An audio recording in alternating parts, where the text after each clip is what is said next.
چې کله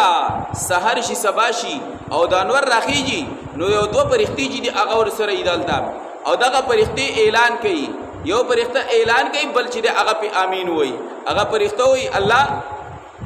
کم کسان ستا په لار کې چې مال خرج کړي صدقه ور کوي زکات ور کوي خیرات کې الله ستا په لار کې مال خرج کړي الله دا غوي مال کې چې اضافه وکي الله دا غوي مال دوچن کې نو الله جل جلاله واپس کوي دا غوي مال کې الله جل جلاله برکت اچي مال لکشي مال کې ورته الله تعالی ډیر برکات واچي او فرمایي چې دا فرښتہ چې هغه بل اعلان کې الله کم کسان بخل کوي شومتیا کوي دا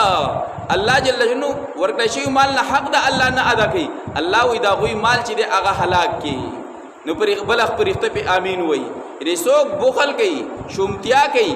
مال الله ورکړی دغه انسان کې انا خرج کی نو هغه باندې فرښتہ چې د خیره کې او بل په امین وای نو چې چا د فرښتہ خیریو کې او بل په امین وای دغه په جون کې بس خیر او برکت پاتې شي دغه په مال حال کې بس خیر او برکت پاتې شي او چې بل طرف ته یو مؤمن بنده تا یو فرښتہ چې هغه دعا وکي او بل فرښتہ په امین وای او دا حکم مرته الله کړی در علی ګلم دا فرښتہ الله نو بیا دغه په مال کې الله جل جلاله صبر خیر او برکت چې اچي نو الله فرمایي چې